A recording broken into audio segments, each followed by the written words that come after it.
제가 인터넷에 두 가지 단어를 쳤어요. 그 두 가지 단어는 서로 상반된 개념인데 그 단어를 치고선 그 단어와 좀 연관된 사진 두 장을 제가 한번 보여드릴게요. 여러분들은 그 사진을 보시고 그 단어가 어떤 거였는지 한번 맞춰보시겠어요?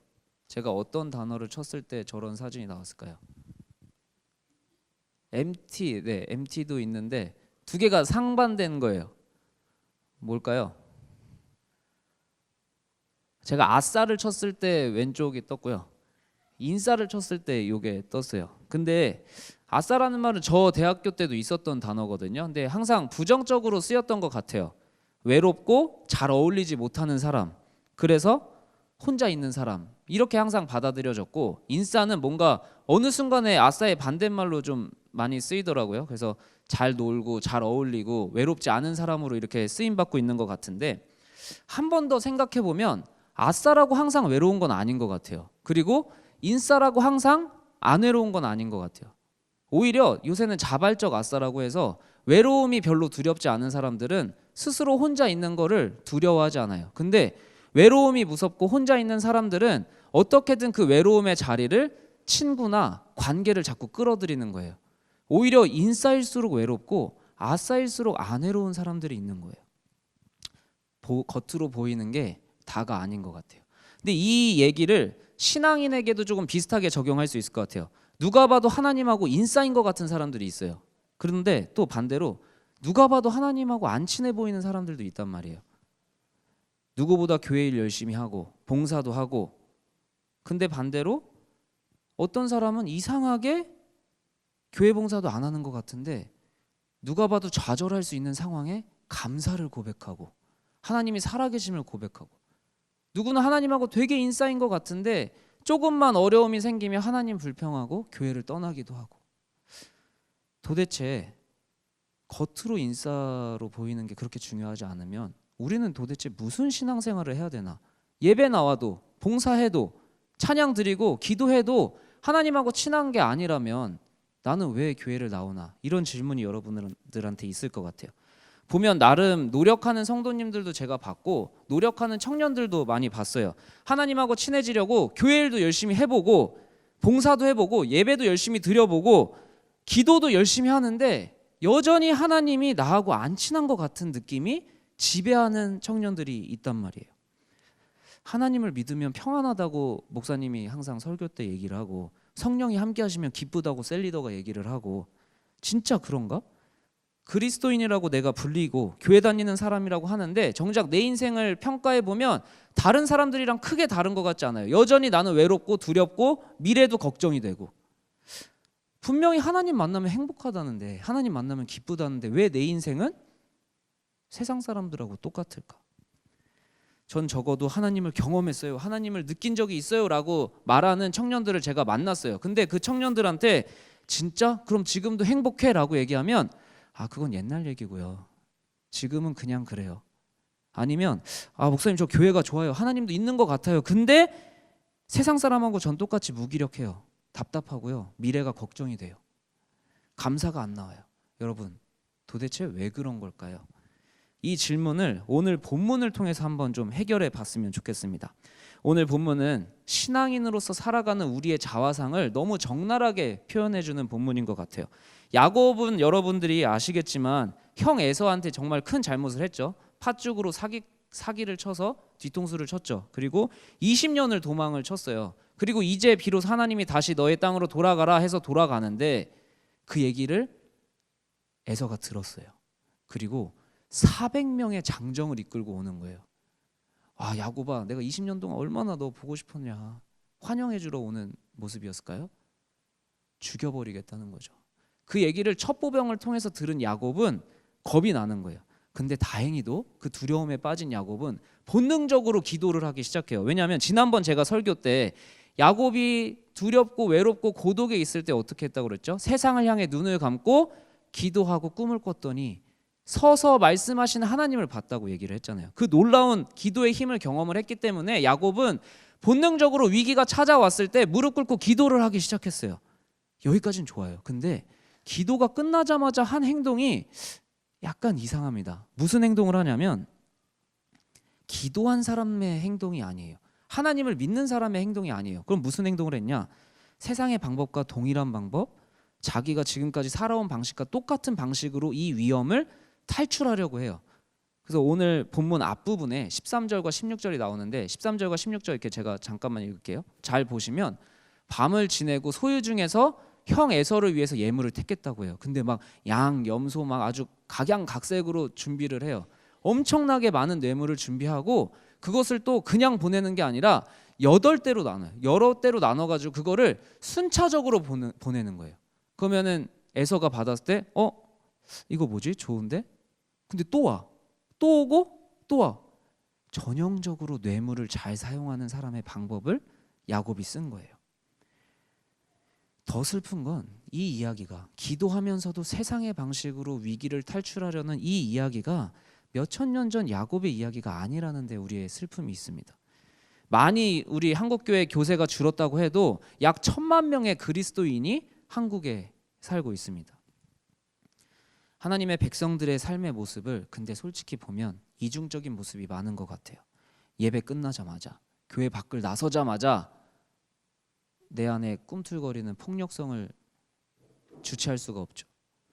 회사를 가고 학교를 가서도 내가 이 말씀으로 살아야지 하지만 애들 하는 대로 똑같이 하고 세상 가르침대로 똑같이 하게 되는 겁니다. 야곱처럼 남보다 더 야비하게 속임수에는 속임수로 힘에는 힘으로 폭력에는 폭력으로 대항하게 됩니다. 비열하게 살아나게 됩니다. 그런 사람들을 교회 안에서 봐야만 했고 우리는 또 실망해야만 했고 아파해야만 했습니다.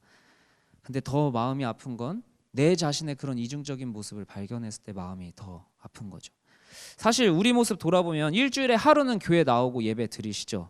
고등학교 때는 덜 했을지 몰라요. 왜냐하면 그때는 법적으로 제재가 많으니까. 근데 대학 가고 취직하고 점점 더 큰 사회에 여러분이 발을 들여놓으면 들여놓을수록 무엇을 깨닫게 되냐? 예수 믿는 게 세상과 너무 이질적이다라는 걸 실존적으로 고민하게 돼요. 섞이지 못하는 요소가 그리스도인이라는 이유 하나만으로 세상과 완벽하게 섞이기가 너무 어렵다는 고민을 하기 시작해요. 담배도 뭔가 마음대로 못 필 것 같고 술이 구원이랑 직접적인 관련이 없다고 해도 나 술 진짜 잘 마셔, 나 주당이야 라고 교회에서 자랑하기도 좀 뭐하고 뭔가 클럽 가는 것도 좀 찝찝한 것 같고 연애를 해도 내 감정과 욕구가 이끄는 대로 하고 싶은 대로 다 하기에도 뭔가 또 좀 찝찝하죠. 결혼을 고민하면 세상 사람들이 말하는 그 수많은 기준에 믿음이라는 기준을 하나 더 놓는 것밖에는 차이가 없는 것 같고 6일 동안 예수 믿는 사람이라는 이유 하나만으로 얼마나 고민하시고 세상에 녹아들지 못해서 또 마음 아파하십니까? 겉돌게 되지 않습니까? 세상에 대해서도 완전한 인싸가 못 되는 겁니다. 그럼 예배에 나와서라도 6일 동안 내가 그렇게 참고 억눌렀던 그 감정과 욕구가 보상받고 내가 이래서 교회 나오지, 이 맛에 교회 나오지 라는 위로와 회복이 있으면 그래도 교회 나오는 게 즐거울 텐데 교회 나와서도 하나님하고 아싸인 거예요. 세상에서도 아싸고 교회에서도 아싸인 거예요. 그럼 내가 믿지 않는 사람하고 도대체 무슨 차이가 있는 거지? 나는 왜 시간 내서 교회에 나오는 거지? 더 자괴감에 빠지고 자책만 커질 수가 있어요. 왜 우리는 이렇게 이중적으로 고민하게 되는 걸까요? 야곱이 보여준 모습이 오늘 우리의 모습이라면, 그게 문제라면 진짜 문제가 뭔지 한번 우리가 찾아봅시다. 자, 바로 첫 번째 이유입니다. 하나님을 절반만 믿을 때 흔들린다는 겁니다. 한번 따라해 봅시다. 하나님을 절반만 믿을 때 흔들린다. 네, 내가 예수를 믿는다고 하는데 예수 믿는다는 게 정확하게 뭔지 모르는 거예요. 예수를 믿는다라고 얘기를 해요. 교회 다닌다고 얘기를 해요. 그럼 그게 뭐야? 라고 물어봤을 때 대답을 못해요. 그래서 그 대답을 제가 설명을 해드릴게요. 예수 믿는 게 도대체 뭔지. 가장 먼저 예수를 믿는다. 그 예수라는 존재가 무슨 존재라고 믿는 거냐면 나를 살리시고 나를 구원하시고 나에게 도움을 주시는 그리스도라는 사실을 믿는 거예요. 근데 또 중요한 게 있어요. 예수 그리스도를 믿는 것뿐만 아니라 우리는 또한 주 예수 그리스도를 믿는 겁니다. 여러분, 주 예수 그리스도, 이것이 바로 우리가 예수를 믿는다는 뜻입니다. 기독교 역사에서 수많은 순교자가 있었어요. 예수를 믿는다는 사실로 죽었다라는 것은 알아요. 근데 왜 죽었을까? 그리스도라고, 내가 예수를 그리스도라고 믿는 건 크게 위험하지 않습니다. 아, 그래? 너는 예수가 그리스도야? 나는 돈이 그리스도야. 나는 권력이 그리스도야. 나를 구원해 주는 건 예수 말고 또 많아 라고 얘기하면 그냥 케바케, 그냥 겐치 존중히 할 수 있어요. 근데 왜 그렇게 예수를 믿는데 죽었냐? 바로 예수가 나의 주인이라는 고백 때문에 그 수많은 순교자가 생긴 겁니다. 로마에서는 황제가 주인이었어요. 우리나라 초기 카톨릭 순교자들 엄청 많이 죽었죠. 그때는 조상이 나의 주인이었고 왕이 나의 주인인 유교 문화에서 예수님이 나의 주인이야 라고 말했기 때문에 죽었던 거예요. 일제강점기에는 신사참배 일왕이 주인이었어요. 근데 나 그것들 내 주인 아니야. 예수님이 내 주인이야. 그 고백 때문에 죽은 거예요. 그림을 다시 띄워봐 주시면 왜 우리는 아무리 교회를 열심히 다녀도 교회 사람들하고는 친해져도 하나님하고는 서먹서먹할까? 교회 친구들은 생기는데 왜 하나님이 내 친구 같지는 않을까? 그거는 바로 예수를 믿는다는 것. 예수가 나를 위해 죽으시고 나를 위해 살리시고 내가 도움이 필요할 때 도와주시는 그리스도라는 그 기둥은 튼튼하게 세워요. 여러분, 지붕에 기둥이 하나만 있으면 얼마나 위태위태하겠습니까? 그러니까 우리가 위태위태한 거예요. 그러니까 우리 인생이 맨날 불안하고 흔들리는 거예요. 예수를 믿어도 그리스도라는 기둥 하나만으로는 우리는 흔들릴 수밖에 없는 인생이에요. 예수님이 나의 주인이라는 기둥 두 개를 세워야지만 예수를 믿는다라는 저 지붕이 견고하게 서 있을 수 있는 겁니다. 나의 인생의 주도권을 그분께 드린다는 것, 그 믿음이 빠져있기 때문에 내 인생이 똑같이 흔들리는 거예요. 기둥이 두 개인 지붕과 하나인 지붕, 당연히 기둥 두 개가 튼튼히 서 있어야지 튼튼한 집이 되듯이 예수를 믿는다라는 고백이 튼튼하게 내 삶을 지탱해주기 위해서는 예수가 나에게 도움을 주시는 그리스도라는 사실뿐만 아니라 예수가 나의 주인이라는 믿음이 고백되어야 되는 겁니다. 야곱은 분명히 하나님을 믿는 사람이었어요. 지난번 말씀에서 야곱은 눈을 감았을 때 자기에게 도움을 주시고 약속을 주시는 하나님을, 하늘에 서 계셔서 말씀하신 하나님을 만났어요. 신비로운 은혜를 경험했어요.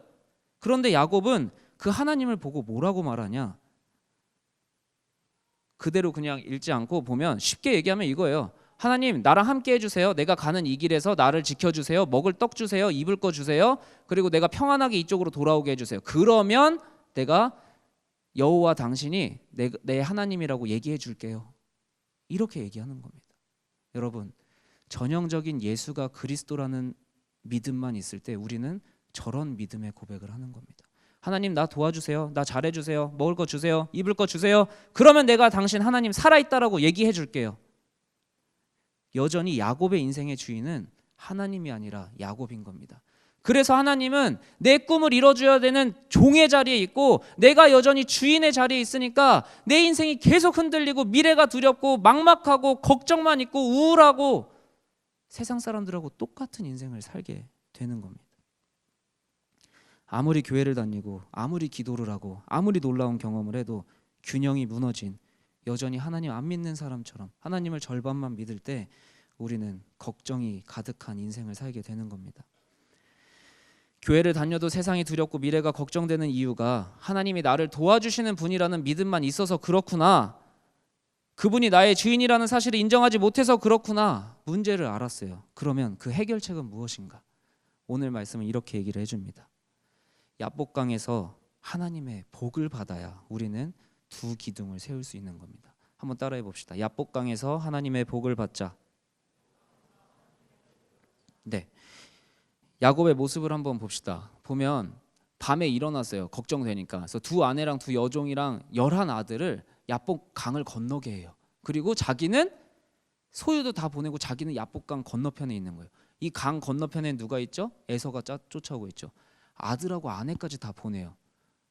어떤 주석학자들은 이 현상을 보고 야곱 진짜 최악이라고 얘기를 하는 거죠. 아들하고 아내까지 에서한테 보내고 자기는 최대한 그 방어막을 세우는 거예요.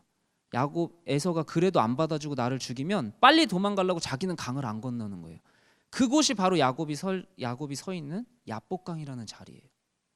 근데 여러분, 그 야복강에 그 야비한, 끝까지 최악인 야곱은 24절에 홀로 남았다라고 써 있습니다. 세상적인 모습으로 내 아니면 챙기면 돼, 나만 되면 돼. 근데 그 결국은 이런 겁니다. 홀로 남아있게 되는 인생이 되는 겁니다. 외롭고 고독하죠. 나만 아니면 돼 라는 말 무한도전에서 제가 너무 많이 들었는데, 나만 남는 거, 나만 아니면 되는데 결국 그렇게만 주장하면 다 떠나보내고 나만 홀로 남아있는 인생이 되는 겁니다. 내 인생 내가 주인이라고 그렇게 말하고, 내 인생 하나님께 드리기 아깝다고 내 만족 좀 채우라고 외치는데 여전히 내 안에 고독이 있고 공허가 있고 목마름이 있고 굶주림이 있죠. 하나님 안에서 복을 누리고 싶은데 정작 결말은 야복강에 홀로 서 있는 겁니다. 하나님이 살아계신 거 고백하죠. 그분이 나에게 좋은 경험 주신 거 간증하죠. 그런데 정작 중요한 상황에 세상적인 방식으로, 혹은 나만 아니면 돼, 나만 잘 되면 돼, 나만 손해 안 입으면 돼, 그 논리로 살아가다가 홀로 된 인생들, 세상에서도 아싸, 하나님한테도 아싸가 된 사람들, 그런 사람들 앞에 하나님이 나타나시는 겁니다. 야곱은 여러분 평생을 안 지고 살았어요. 형 등쳐먹었죠. 아빠 속였죠. 그다음에 더 사기꾼 라반을 만났는데 결국은 이겼죠. 근데 갑자기 모르는 사람이 홀로 있는 야곱한테 찾아와서 씨름을 해요. 근데 여러분 여기서 이 씨름은 우리나라 같이 이렇게 막 삿바 잡고 이런 씨름으로 생각하시면 안 되고, UFC 아세요? UFC로 생각하셔야 됩니다. 이게 때리고 관절기까지 있는 거죠. 그래서 야곱의 오늘 성경 말 보면 이쪽 관절에 힘줄을 끊어버려서 평생을 절룩거리게 살잖아요. 씨름은 그렇게 막 젠틀한 게 아니에요. 거의 죽음을 앞에 두고 하는 거예요. 근데 야곱이 이 사람이 누군지도 안 물어보고 그냥 싸운 거니까 그냥 싸우는 거예요. 왜? 얘는 평생을 안 지고 살았거든. 밤새 싸워요. 밤새. 얘도 대단하죠. 야곱도 진짜 대단해요. 근데 그 신적인 존재가 깨달아요. 아, 얘 안 되겠는데? 나 좀 놔줘라고 얘기를 해요. 그리고 야곱의 허벅지 관절을 치는 겁니다. 근데 그 와중에 얼마나 고통스럽겠어요. 여러분 다리가 끊어졌는데 그 와중에 야곱이 뭐라고 얘기하냐면, 복 달라고, 안 주면 당신 안 보내줄 거라고. 대단한 사람이죠. 근데 그 복을 구했는데 결국 받은 복이 너무 이상해요. 나름 기대한 복은 있었을 거예요. 애서 마음 좀 잘 달래주시고 제가 그 아버지 땅에 잘 들어가게 해주세요. 그 복을 해줄 줄 알았는데 갑자기 허벅지 못 걷지. 그리고선 내가 안 놔줄 거야. 나 복 줘. 내가 다리는 불구됐지만 애서만 화해할 수 있으면 돼. 복 줘 했더니 갑자기 네 이름 이스라엘. 이게 복이에요. 여러분, 네 이름 이스라엘이 왜 복일까요? 너 이제 야곱 아니야, 이스라엘이야. 이게 왜 그렇게 복일까요? 어떻게든 도망가려고 아내랑 아들까지 다 팔아넘기고 혼자 남아있는데 갑자기 이 사람 만나서 다리가 부러져가지고 걷지도 못해요. 제대로 도망도 못 가는 상황이에요. 근데 이름만 바꾸고 사라져요. 근데 여러분 여기에 참 깊은 뜻이 있습니다. 왜 하나님은 굳이 야복강에서 홀로 있는 그의 다리를 부러뜨리고 이름을 바꾸는 희한한 복을 주셨을까? 야곱은 뭐고 이스라엘은 도대체 뭐길래 이스라엘이 된 게 그렇게 복일까? 야곱이라는 이름은요, 히브리어로 보면 구부러졌다라는 뜻이에요. 그리고 속인다라는 뜻이 아주 부정적인 이름이에요. 야곱은 진짜 근데 그 이름대로 살았어요. 자기가 갖고 싶은 게 있으면 어떻게든 쟁취했어요. 여러분, 여러분의 손을 보세요. 뭔가 가지려면 어떻게 해야 돼요? 손을 구부려야 돼요. 평생을 움켜쥐려고 구부린 손으로 살았어요.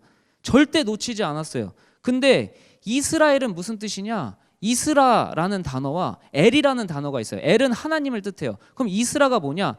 보통 주석가들은 사라라는 동사에서 왔다. 그거는 지배한다라는 뜻에서 온 거다. 그래서 하나님이 지배하시는 인생이 됐다라는 거예요. 근데 또 재밌는 게 또 다른 주석에 제가 보니까 이스라라는 형용사가 있는데 그거는 바로 고든, 올바른이라는 뜻인 거예요. 하나님이 나의 그리스도, 나에게 도움 주시는 분까지는 고백했는데 나의 주인이라고 고백하지 않았던 그에게 내가 너를 주장한다, 내가 너를 주인 삼는다, 내가 너의 주인이 되겠다, 이스라엘을 주셨는데 그 뜻은 단순히 내가 너를 주장한다라는 뜻뿐만 아니라 너가 이제 내게 곧게 나오는 자가 된다라는 뜻입니다. 여러분, 하나님께 두드려 맞아서 야곱은 그 구부러진 손이 펴진 겁니다. 이제는 굽은 자가 아니라 고다진 자가 됐다라는 거예요. 하나님 앞에서 곧게 펴진 자가 됐다라는 거예요. 평생을 구부러진 채 평생을 움켜쥐는 거에 익숙한 채 살아온 야곱을 하나님이 두드려 펴서 이스라엘을 만드셨다라는 겁니다. 이스라엘, 온통 굽은 손으로 움켜쥐고 살았던 인생, 나만 잘 되면 돼, 나만 아니면 돼, 그 논리로 살던 야곱의 한쪽 발은 세상에 걸치고 또 한쪽 발은 하나님한테 걸치고 이리 비틀 저리 비틀 영적인 절름발이로 살았던 겁니다. 그런데 하나님은 영적으로 절름발이로 살고 있던 야곱의 허벅다리를 부러뜨리시는 거예요. 해가 돋고 새날이 밝았습니다. 그리고 그는 이제 평생 절름발이가 되었습니다. 그게 더 이상 야곱이 아닌 이스라엘이 살아야 될 삶의 모습이었습니다. 세상의 방법으로 사는 게 좋을 때 세상 쪽으로, 하나님의 도움이 필요할 땐 하나님 쪽으로 평생을 영적으로 절뚝거렸던 야곱이 이제는 육체의 절름발이가 되었습니다. 근데 오히려 육체의 절름발이가 되니까 자기가 제일 피하고 싶었던, 도망가고 싶었던 그 현실, 에서 형한테 똑바로 나아가게 되는 겁니다. 그리고 거기서 하나님의 놀라운 화해를 경험하게 되는 겁니다. 머리 쓰고 세상의 방식으로 살던 야곱이 나만 살면 되라고 아들하고 아내까지 먼저 강을 건너게 했던 그 굽은 자 야곱이 이제는 똑바로 현실을 직면하게 되는 겁니다. 더 이상 현실이 두렵지 않은 겁니다. 비록 육체는 절름발이가 되었지만 이스라엘이라는 새로운 정체성은 그가 지금까지 가장 무서워했던 그 현실을 향해 똑바로 걸어가게 만들었다라는 겁니다. 여러분을 오늘 말씀으로 권면합니다. 하나님을 만나도 믿어도 아무 변화를 경험하지 못하고 세상 사람들이 느끼는 좌절, 불안, 고독, 허무 다 느끼고 살아가는 반쪽짜리 그리스도인의 삶에서 나오기를 축복합니다. 내가 의지하고 있던 그 허벅지 뼈가 부서지는 은혜가 여러분에게 임하길 축복합니다. 도망갈 계획을 짜던 야곱의 뼈를 부러뜨리고 도망갈 상황을 다 차단하시고 오히려 형 앞에 똑바로 나아가 말도 안 되는 화해를 경험하게 하신 그분이 바로 우리가 믿는 하나님인 겁니다. 그분은 나의 구원자이시지만 동시에 여러분의 주인이십니다. 내가 지금까지 버팀목으로 두었던 그 허벅지 뼈를 내리치시고 부러뜨리시고 지금까지 최선을 다해 노력하고 힘썼던 게 무의미한 노력이었음이 드러날 때 여러분, 진짜 내가 의지해야 될 게 하나님이라는 사실이 드러나는 겁니다. 사람들은 그리스도를 믿는 사람을 조롱할 수 있습니다. 절름발이라고 놀릴 수 있습니다. 지 힘으로 아무것도 못하는 놈이라고, 예수 믿더니 아주 바보가 됐다고. 근데 그게 새로운 이름 이스라엘을 받은 야곱이 변한 모습이었습니다. 언제든 도망칠 수 있었던 건강한 다리와 책략을 가진 그 야곱이 이제는 자기 책략도 안 쓰고 다리도 절면서 형한테 나아갔습니다. 그런데 거기서 용서받고 자기가 두려웠던 현실을 뛰어넘게 되는 겁니다. 하나님을 믿고 예수를 만나고 저 역시 절름발이가 된 것 같습니다. 목사가 된다는 것은 절름발이가 되는 것 같습니다. 제가 되게 계산적이었고 이기적이었는데 저보다 성도를 먼저 생각해야 되는 자리에 있게 됐습니다. 때로는 싫은 사람한테 욕도 하고 싶은데 못하게 됐습니다. 내가 잘하는 거 자랑하고 내가 칭찬받고 싶은데 그것도 못하게 됐습니다. 나를 무시하는 사람 똑같이 무시하고 싶은데 못하게 됐습니다. 나한테 화내는 사람한테 화내고 싶은데 화를 못 내게 됐습니다. 맨날 양보해야 되고 맨날 용서해야 되고 맨날 사랑해야 되는 자리에 있게 됐습니다. 나한테 모질게 대하는 사람에게 나도 똑같이 모질게 대하고 화내고 싶은데 자꾸 하나님이 저 마음에 너는 품어야지, 너는 용서해야지, 너는 사랑해야지, 자꾸 저한테 힘든 마음을 주십니다. 그렇게 전 세상이 볼 때 절름발이가 되어가는 것 같습니다. 지 주장도 못하네, 또 바보같이 용서하네, 그런다고 세상이 변하냐? 쟤 완전 호구다. 근데 여러분, 그 절름발이 인생이 오히려 우리를 하나님께 똑바로 나아가게 하는 겁니다. 여러분, 하나님 믿으니까 얼마나 힘듭니까? 6일 내내 애매하게 사니까 얼마나 힘듭니까? 교회 다녀도 다 술 먹더라, 다 담배 피더라, 다 성관계 하더라, 교회 다녀도 다 컨닝하더라, 교회 다녀도 사기치더라, 교회 다녀도 지 맘대로 살더라, 교회 다녀도 이기적이더라. 그러니까 너도 해도 돼 라는 말이 하나님께 기뻐하시는 게 뭔지 물어봐. 하나님과 함께 해봐라는 말보다 더 잘 들리고 달콤하게 들리진 않습니까? 여러분, 교회 다니는 사람은 그럴 수 있어요. 그런데 하나님에게 허벅지 뼈가 부러지고 이스라엘이라는 이름을 받은 하나님의 자녀는 절대 그럴 수 없습니다. 여러분의 정체성은 무엇입니까? 그냥 교회 다니는 사람입니까? 하나님은 그냥 나한테 도움 주는 존재고, 세상께 더 관심 갈 땐 세상 쪽으로 발 내밀고, 하나님 도움 필요할 땐 하나님한테 발 내밀고, 내가 선택하는, 내가 주인된 인생을 사는 그저 교회만 다니는 사람입니까? 아니면 세상이 나를 절름발이라고 놀려도, 세상은 나를 맨날 당하는 호구라고 조롱해도 하나님께 똑바로, 내가 두려워하는 현실을 똑바로 직면하고 나아가는 하나님의 자녀입니까? 여러분, 우리가 이 시간 다짐하길 원합니다. 차라리 세상이 놀리는 절름발이 인생이 되시기를 축복합니다. 세상이 절름발이라고 해도 하나님한테 똑바로 나아가는 하나님의 자녀가 되었으면 좋겠습니다. 세상에는 절름발이라고 조롱받을지 몰라도 그 모습이 하나님께 똑바로 나아가고 있는 모습이라는 것을 믿음으로 고백하는 청년들이 되기를 축복합니다. 여러분, 이 세상이 나를 부끄럽게 생각하더라도 적어도 하나님 앞에서는 부끄럽지 않은 청년들이 되기를 축복합니다. 이 시간 함께 기도합시다. 하나님, 내 안에 하나님을 믿는다고 하지만 하나님이 나의 구원자, 나의 문제를 해결해 주시는 분이라는 신앙은 쉽게 받아들였습니다. 그런데 도무지 하나님에게 내 인생의 주도권을 넘겨드린 건 못하겠습니다. 그래서 하나님을 믿는다고 하면서도 내 인생에 여전히 변화가 없었습니다.